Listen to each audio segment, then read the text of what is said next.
I get the pleasure of walking you through a live demo of what we've actually built today.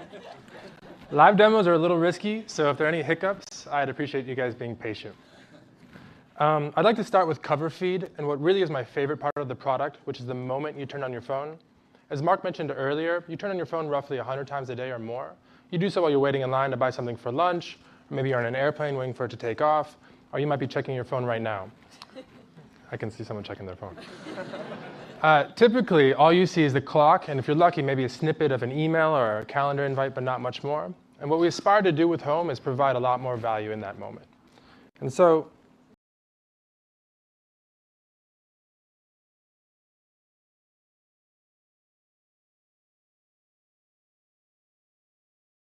you see the clock briefly, your profile picture, so you know that it's your phone, and then this visually rich newsfeed we call cover feed. It'll automatically slide from story to story to story if you like, and you want to sit back and watch. And so let's go through this. Elizabeth, she's a content strategist on the team. Looks like she checked in somewhere.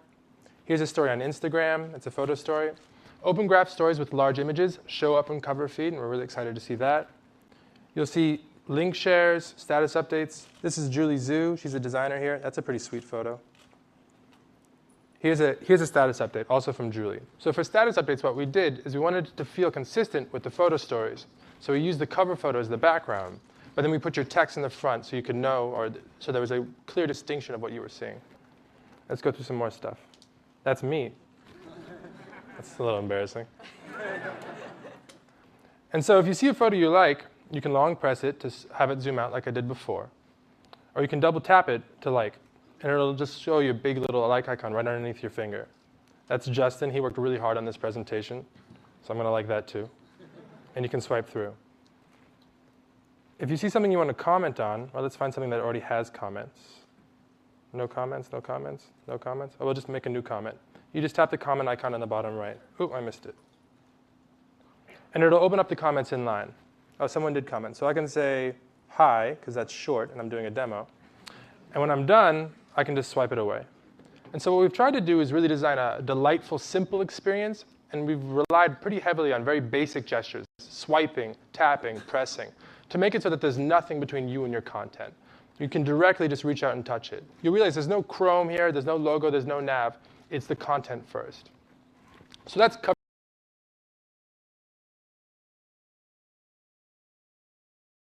If I tap once to get back, you can see I've got a bunch of notifications. So cover feed aims to always show you the most important thing. Notifications aim to make sure you don't miss the critical things. So messages, SMSs, and a subset of Facebook messages, only the most important ones. And they just appear on top. And so here I have a bunch. So Lindsey Graham commented on a photo. If I want to check that out, I can just tap on it. That'll take me to the Facebook app and show me that photo. If I press home, I go back, and that notification is now gone. Let's say Francis and a couple of people posted in my timeline, and I'm not really willing to risk seeing what they said. I can just swipe it away. If I have a bunch, and I want to get rid of them all at once, I can press and hold, and they'll just collect underneath my finger, and I can dismiss them all at once really easily. And so that's cover feed and notifications, which are the content part of the experience.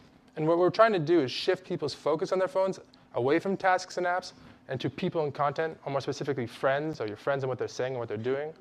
But we recognize that apps are still important. And so we built an app launcher. So if I press and hold my profile pic on the bottom, you'll see I get 3 options: Messenger, apps, and then my most recently used app. This is actually kind of fun to play with. People do this a lot. We have your most recently used app there in the event that you need to quickly get back to where you were. So imagine you were listening to the new JT album on Audio or Spotify, and then like someone walked in the room and you're embarrassed. You can just open your phone, swipe once, and get back and pause that or go to the next track. That's happened to me. If you press and hold, you'll see apps is the top option. So you just need to swipe up, and what you get is a really clean, simple app launcher. This has pages of bookmarks that you can control. You manage this entirely yourself. You can remove an app.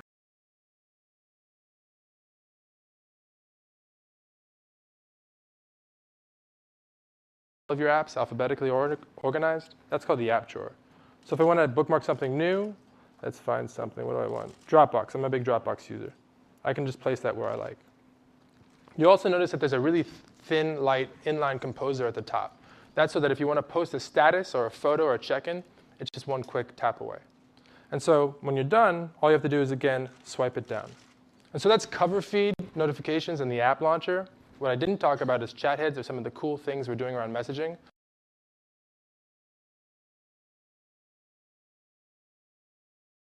Called chat heads. But first, I want to talk a little bit about the state of messaging on your phones today. And we've all had this experience where you'll be watching a video or playing a game or maybe even in the middle of writing something, and someone sends you a message, and then you have to make this decision. Do I completely stop what I'm doing and switch to a different app just to even read this message, even if you're not going to respond? Or do I just ignore my friend, continue what I'm doing, and then have to make a mental note to go back and get to this message later? And both of those are just bad experiences. You should really be able to talk to your friends no matter where you're at in your phone, and no matter what in certain places on your phone. And this is exactly what we wanted to fix with chat heads. And so with chat heads, you can talk, and your friends shouldn't just be siloed off into these apps. And your messaging and communication shouldn't only happen in certain places on your phone. And this is exactly what we wanted to fix with chat heads. And so with chat heads, you can talk to whoever, wherever you're at in your phone. And let me show you how this works.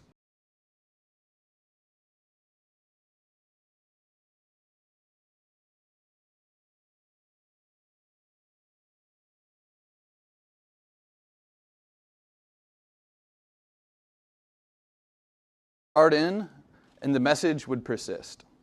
And this message is a chat head. And it's actually from my friend Mac. And you can see the chat head shows his profile picture. And right when it came in, it showed a preview of his message. So I understand the context.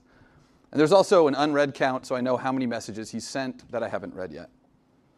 And so just by tapping on this chat head, it pops me into the conversation.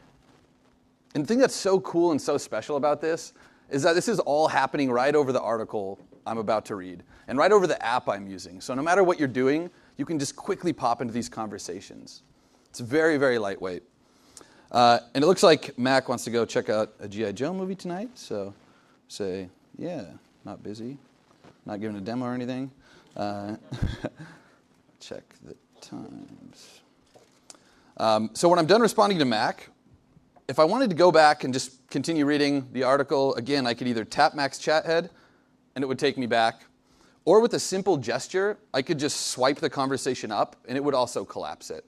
And it's gestures like this that make chat heads so fun and so lightweight. But I need to figure out the times with Mac, so I'm going to hop into Fandango really quickly and see.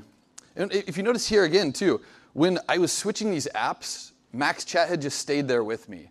So it really feels like your friends are always there. It's always accessible. And it's really cool. And so I'm going to go find G.I. Joe. Looks like it's at 7:05 or 9:50. So I'm going to say this back to Mac. And if you saw, as I was doing that, I just got another message. And this is a message from my friend Drew. So if I want to switch to this message now, it just butts the chat head over. And I can tap on it. And it takes me to this message. So seamlessly, you can carry on multiple conversations with the people you care about. And it's really, really easy to do. And again, I can tap back to switch and tap back. And the one thing you'll notice about this message is it's very subtle, but this is actually a text message. And you can tell because there's a green button and the green bubbles, but not much more than that. And that's because we wanted to focus on an experience that it didn't matter.